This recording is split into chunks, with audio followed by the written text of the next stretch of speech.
You're at the right place at the right time. Welcome to Cigar Time, your ever so friendly show all about premium cigars at this time, on this channel, on this day. Welcome back, everybody. Every week. Welcome back. They might be at the right place at the right time, but I don't know that I am. I don't think so. You're never right. Probably not. My guess is no. Everybody have a good week? Yeah, absolutely. I Did I did. already say that? Yeah. All right, I'll say Just it no, you again. said welcome back. No, I wanted to welcome you twice. Well, thank you. You were nice, so I did it twice. No, that can't be true. I think so. Don't pitchers and catchers start soon? Something. I think today. Pitchers and catchers today. They started today? They have to report today. Where's my I Phillies think at? the There it is. first day is tomorrow. Yes. And Something like the that. Phillies have made some very exciting trades. By the time you see this show, it's really getting good. Yeah. What trades? Don't mention names. They It's one rhyme with a fish. not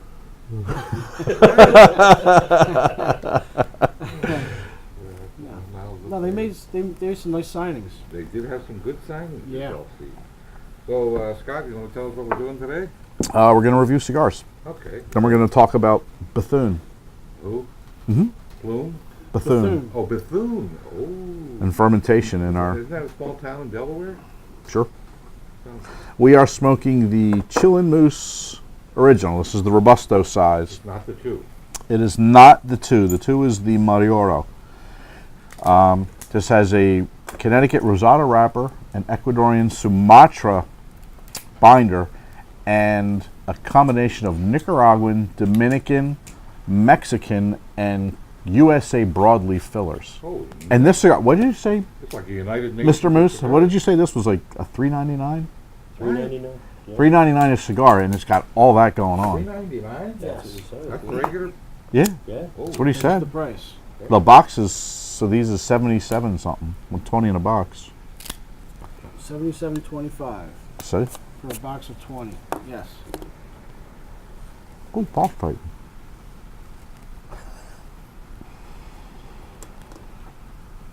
Mm. Okay. This is a good cigar. Very good cigar. I haven't had it in a Especially while. for the price. For under $4. It better be good. I really like the Maduro. I haven't had this one in quite a while. Me neither. It's got St. Andrews and U.S. broadleaf. Yeah, I said that earlier. No, I'm just saying that's a I think unique. it's just reinforcing. That's a unique blend as a filler. I Yeah. mean, Yeah. Well, there's 4 different. You would think it would be complex. You have 4 different tobaccos going on, it's and like just a in the United filler. Nations of tobacco here. yeah, and more money you would think for that. You sure this is $3.99? Yes. I'm sure. No, I'm sure that's what Moose told me. Yeah. Oh, He went out and checked it on the. well, on it's the called shelf. Chillin Moose. He went out and. If anybody buys a box here in Horsham, I'll personally sign it for them. Oh, Nice. that alone should send you screaming into the store. Emphasis on screaming. That's totally worth the $77.25. Exactly. Oh, that's got a real nice start to it. I mean, that's like a really, really nice flavor. Very distinctive taste. Yeah. But what, yeah, I haven't. I'll have to analyze it to figure out what it is. Give me a sec. This is a cigar you two won't choke on retro ale. No. Yeah. Although I just get a little metallic taste. Is that may be what I'm tasting? But it's not unpleasant. No. I didn't say it was No. unpleasant. Just a little metallic. Really, I get really. Actually, yeah, I'm getting a little, almost like citry, like a little sting, but at the same time, it's very smooth and almost want to say creamy. You sure it's $3.99? No, I'm sure that's what Moose told me. The metallic taste is more like tin or stainless steel. Stainless steel. Stainless steel. Only the good stuff. That's Very right. good, very good. The price on the Chillin Moose hasn't gone up in 2 years. For me? Really? 2 years. Wow. It stayed the same since it's been out. It's only been out for like 2 or 3 years. When Price have, never changed. when have we reviewed a cigar that was only $3.99? Uh-oh. Today. I mean, we've been on for 6 years. I just don't recall, even 6 years ago, a No. $3.99 cigar. We've had this for that long.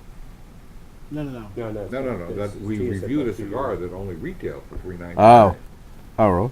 That's why I'm, No. We're not snobs. speak for yourself. You didn't include Moose and Tia. Mm. Burns nice. Mhm. Tastes good. Wow. It's very. It only comes in two sizes. It comes in a Robusto and a 6x60 So big and small. that Does we it- carry. Okay, all right, because I thought I saw it in a Corona before, It may come in. but it doesn't When we matter. first got it in, there were some boxes of Coronas. Coronas? Yeah. They didn't sell that well, so we stopped. Well, that's the end of that. Well, we only carry the Robusto and the They carry the 6x60. big and the small. Yeah. In both flavors. Cool. Well, Moose, you want to start with your feelings about the cigar initially? Well, I think it's a great cigar. For the price, you can't beat it, really. He smokes them all the time. Yeah, I do. 'Cause it's I his enjoy it. namesake. You like the name? It's Chillin the Moose. namesake. Yeah, It's the namesake. Gotta promote it. Key? The cigar so far is pretty good. A lot of smoke. The construction is not bad. So far, it's a good cigar. Yeah. Very smooth. There's actually there's a sweetness to it too, Yeah. like a creamy, sweet, and then there's another flavor that I don't know what it is, but I love it. So far, I love this cigar. It is very smooth. To me, I'm getting a little, like, it's going to sound a little strange, but barbecue, like the barbecue beef or something. I mean, I don't know. Like yeah, well then that's Almost charred like- beef kind of. Yeah, that's charred. that's Charred. a So, common flavor people Yeah. talk about. It's on our flavor chart, It's quite Yeah. the pleasant. flavor wheel. It is. It is. Even the metallic taste is I would say that not bad. to me this would be on like the low side of medium. Yeah. Yeah, a little higher. It's a little than fuller than mild. Yeah, low side of medium. Wow. Whereas T says mild plus. Yeah. Is anybody getting any spice? No. No. I'm getting a little tiny tingle, Tip of the I tongue. agree with you. just a little tiny bit. Not me, Yeah. Tip of the tongue. This is really good. Yeah, I'm sure. Mm. I just got that buttery taste. It's smooth Yeah. for an inexpensive cigar. It's very smooth. Wow.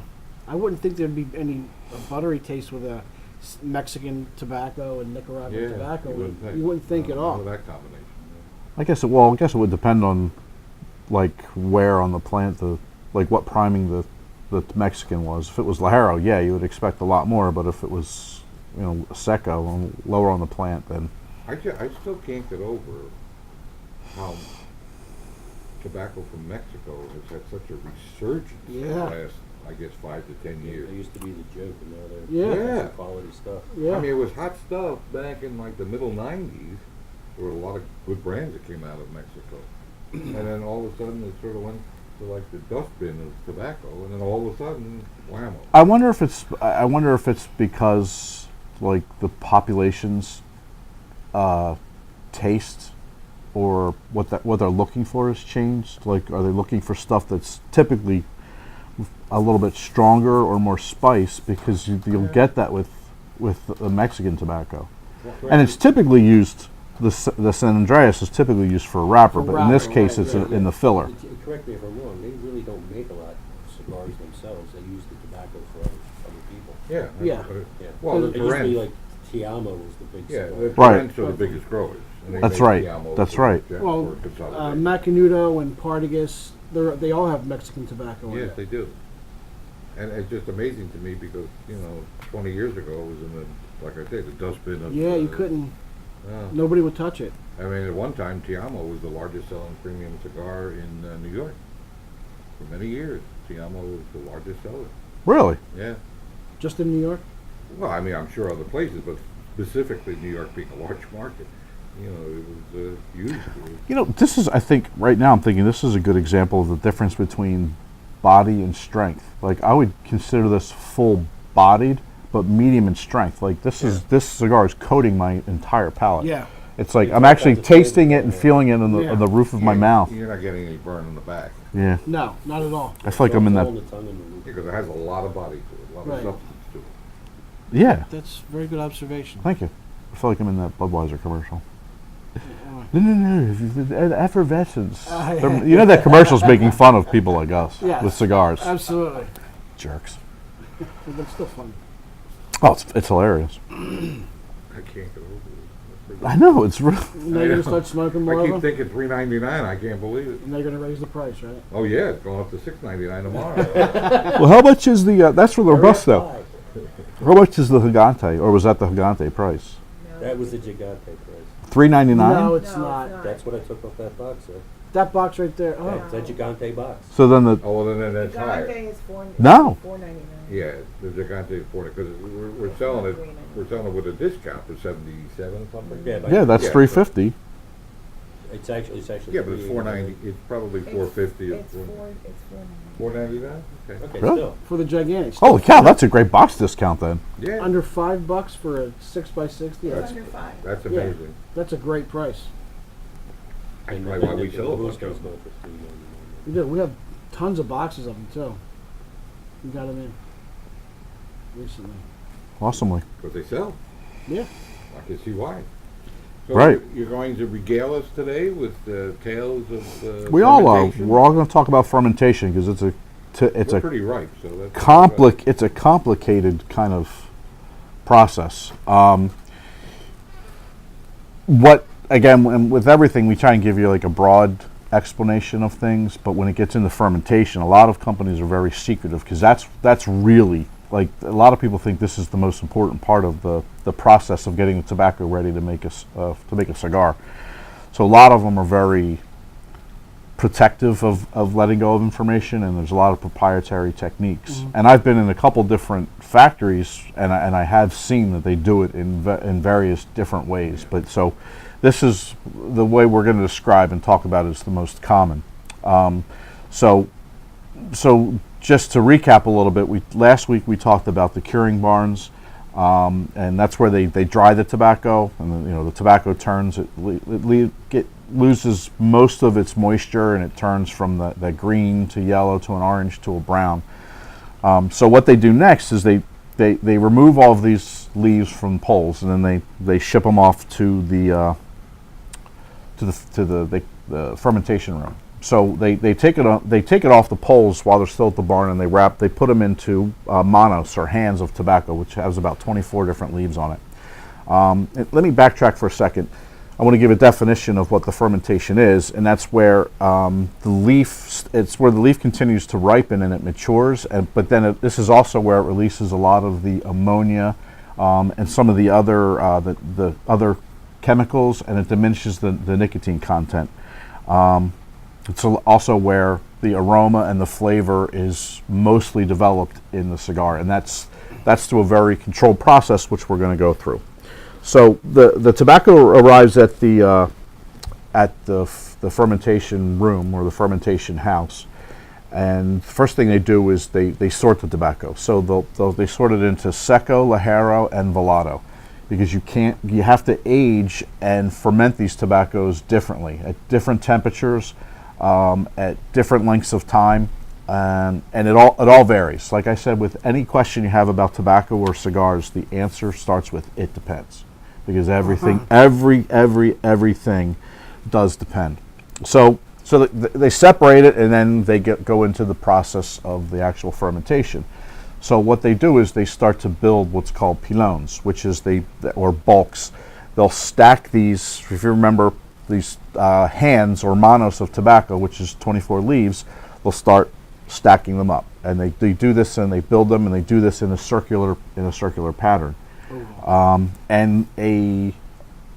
Actually, it does depend. I've seen some that were like a square. Yeah. And they with an open center. I've seen some that are an oval. I've seen some that are a square, but the square donut part filled in. So again, that goes to it's every manufacturer has their own way of doing things.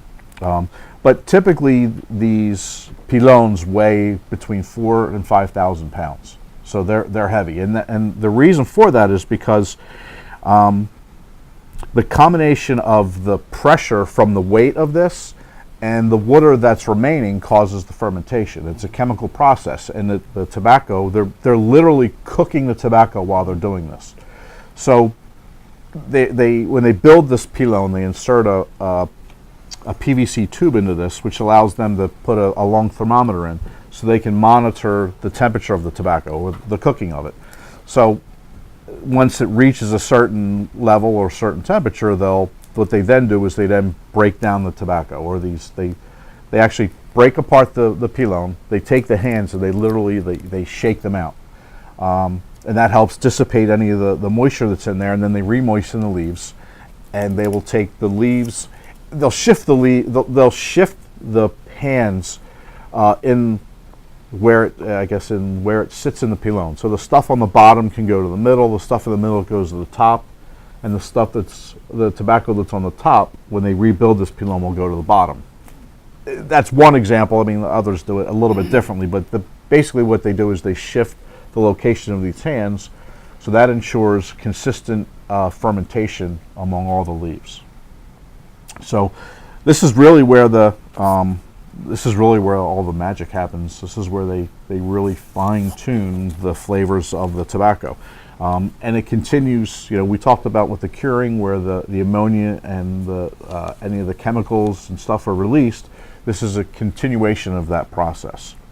And then it also, it's where the tobacco develops its color, develops the texture. All of that is based on how long in the process of fermentation and the temperature they let it reach, and how wet it gets. That's the full length of the cycle. It really does vary, but I would say about 60 days. Right. But some can go as long as a year. Yeah. Yeah, and then after it goes through the whole process, and there's a little bit more. Yeah, especially. And we'll talk more about the fermentation on next week's show. Okay. And then from there we go into aging, and aging's kind of boring. It just they put it in a baling and they sit it over in the corner and forget about it. There you go. But if you're doing a Maduro, they let it cook longer, so it gets. Yes, they let it cook. They let the temperatures go higher before they break down the pilon or this bulk. And yes, they ferment it for longer periods of time. Right. And as it's going through this fermentation, really what's happening is the leaf is being broken down chemically. Right. It doesn't fall apart, but it's being broken down. Now, if you do ferment it for too long of a period, it will break it down to the point where it can fall apart. Right. And one of the keys to this of the whole fermentation is I mentioned they're 4 to 5,000 pounds. That's actually a key to the fermentation because you need that weight. Yeah. And if you don't have it, I was watching a video with I think it was Jonathan Drew from Drew Estate, and he was talking about how the first time he did it, he only had like 1,000 or 2,000 pounds, and the tobacco was ruined because it was useless because it didn't have that pressure. Yeah. It didn't. If you almost think like a compost heap, that's exactly what it is. Mm. But you're breaking it up and you're changing it and you're modulating everything that happens. What did you think in your visit to various areas where they were fermenting cigars? What did you think of the aroma? It's like a bad retrohale. Yeah. I mean, if you take a big sniff in these aging rooms, man, or the fermentation rooms. I mean, it stings your nose because because it's ammonia. It's a lot of ammonia. It almost smells like concentrated cat pee. Thank you. Yeah. It does though. Concentrated. Yes, because it's super ammonia. Really you have to reconstitute. But you sit in there forever, and that's cool because I've seen some where the tobacco is constantly misted in this room. Yeah, they mist it. Yeah. And others they don't. They just let it sit there and then they break the pilons apart and they sit there and they literally take two hands and they're shaking it. Then they wet it a little bit and then they rebuild the pilons. Very interesting. It is, and that's it's all scientific. Well, there's a science, but there also is an art to it, well, which is why everybody does it differently. What's that? It probably started out as an art, and then when science became something they looked into. Dramedy. Yeah. Dramedy? Yeah, it would. Yeah. Yes. Yeah. So we'll talk more about it next week. We'll talk about what they wet it with, what they use to mist it, and it's an added. There is an additive. But It's not used to flavor the cigar. It helps with the whole process and the chemical that's process of propri- breaking that's it. proprietary. That's extremely proprietary. Yes. No, you will never get somebody to tell you what they're. Yeah, but it's it's true. called Bethune. You'll never get a manufacturer to tell you what it is. I think the misting also has something to do with the temperature control, Yeah. cooling it off a little. Yes. Oh yeah. And it's cool. Actually, you know what? I was just thinking about this because I was at 2 years ago. I went to Tampa and I saw Newman. You guys were there, Yeah. where they had machines that did Yeah. instead of the Yeah. shaking it out, they had these huge cylinders that would just Yeah. rotate and rotate, and the whole time it was being misted. So that's an example of where it was automated, and then they would take the tobacco off and rebuild these bulks or pilons. Now we're done in this country. Yes, Tampa's absolutely. still part of this country. For now. Well, Moose, what are we going to drink with these fine cigars? This particular one, we're going to drink a Macallan 12-year-old. Nice scotch. Really? I think it would pair very well with it. Well, why is that? The flares of Macallan 12-year-old is not a strong scotch, and because this is a milder cigar, the two would bring out different flavors in each other, and one will not overpower the other, and that's what you're looking for. Trying to get How do that you- sweet spot. Question, I never thought to ask John, but I'll ask you. What, in your mind, determines the difference between pairing up like a spirit or aperitif or a beer? It seems like they're especially beer and spirit seem to be the two dominant. Yeah, that's usually what people, But why their not a choice. beer with something like this? In my particular case, I'm not a beer drinker, Oh, well, that's a good reason. so but there's some choices that I- I would pick a beer with it. Yeah, I would think like a Guinness or something that was robust, but a little bit sweeter, like the bitterness of Not beer. Guinness. For this particular, I would not. Yeah, pick it a would be Guinness. too heavy. That would be too heavy. You think so? Yeah, Oh, it would overpower it. overpower Yeah, it. overpower. But something that had that was like sweeter, like I wouldn't like something that's not. Okay, now I won't say sweet. Something that's not bitter, because typically to me beer is very bitter, and it would Like a fight against Pilsner or this. something like that? I would Sure. think of a Pilsner as being not bitter. I don't know the difference between Pilsner and Stout and IPA and. Well, I know everything but Pilsner is pretty strong. That's all about all I know. No longer. No? Yeah, Well, which is lighter, a lager or but it depends on the Pilsner? process of how Oh. they made it.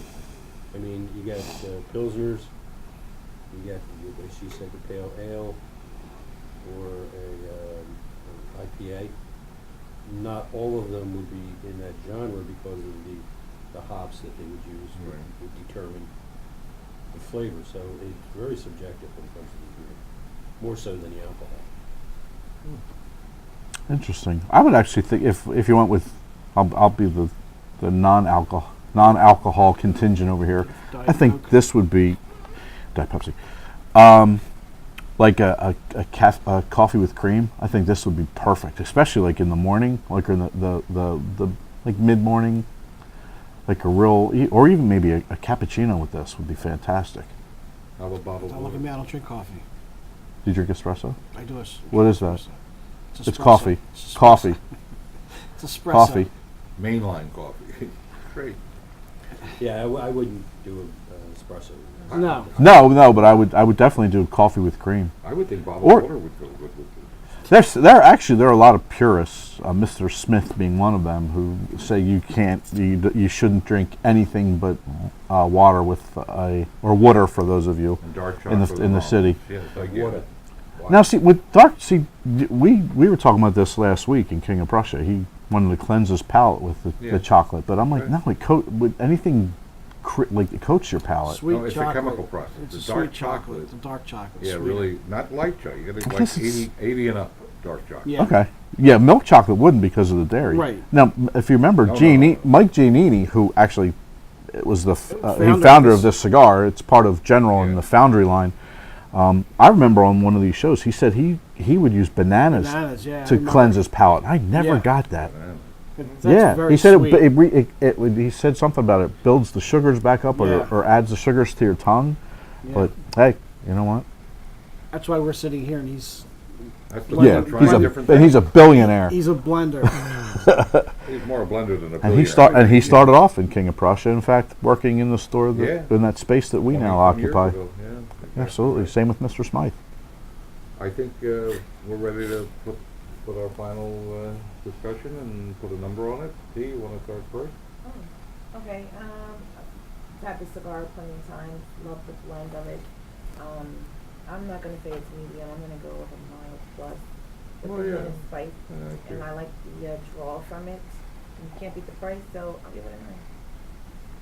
What'd you give it? 9. Okay. Yeah, move. 9.5. Wow. I like the cigar a lot. And not just because of me, it's actually good smoke. And it's a great price. I gotta. Hard to beat that. I don't normally factor the price in, but I can't avoid it don't this either. time. I can't avoid it this time. How can you? Because I like the cigar's either good or it's not good, or it's Well, this what good or happens- that what good. happens But when it's good and reasonably priced. but because of the price, I have to factor it in, and I think I'm going to agree with Moose with the 9.5. I knew that. And you know what, Art, you've described like the Hoya Double Corona as like drinking a chocolate milkshake. Yep. This is almost like drinking a vanilla milkshake. Yeah. It's so smooth and It it's is so incredibly sweet. It coats the whole palate. It's fantastic. It is. I It's a can't believe I very haven't good been, and I remember saying I like the Maduro better. I don't remember liking the cigar this much. cigar. Really? Yeah. Wow. Funny. Rob? I am in between you guys. I You're like in the cigar. between you're in between Art and I. Yes. I agree. It's very smooth. It's got a great taste to it. The price is fantastic. I give it a 9.25. All right. I like it a lot. Pretty good. It is. We've reviewed cigars that cost twice and 3 times. Oh, as much yeah. as Oh, I'll take this. There's cigars out there that are $20 that I'd take one of Yeah. these over 2 of those. Yeah. That's the beautiful Easy. thing about smoking cigars. It's so subjective. Absolutely. You know, Yeah. the fact that we all sort of agree on this one, and I fully agree. I mean, and those of you who watched the show over the years, I put a lot of stock and faith into the retail price too, because that's important. You know, there's a lot more difference of a $4 cigar and a $12 cigar. It isn't just $8. I mean, it's how many you can afford to smoke in a week, or fit into your smoking program to vary. I disagree, but okay. All right, well, that's why I do that's too. why we have vanilla chocolate That's and why this is a strawberry. panel discussion. Yeah, it's Yeah. a panel discussion. I might be more impressed with this cigar than any cigar we've smoked for some reason. Really? That's saying something. Well, Just- that's nice. just- Over the last 6 years. Well, We got- Yeah, we it's gotta go. up there. I mean, I'm not saying it's the best, but just impression-wise, like, Yeah. okay. Okay. well, I give it a 9.5. Just want to remind everybody, don't forget our Saturday night show at 8 o'clock on WACP, Channel 4 on most of your satellites and cables. And don't forget to support your local brick and mortar shop that gives you a place to smoke this time of year when it's still cold outside. So until next week. Life's we'll too see cheap ya. to Ciao smoke. for now, everybody. Darn.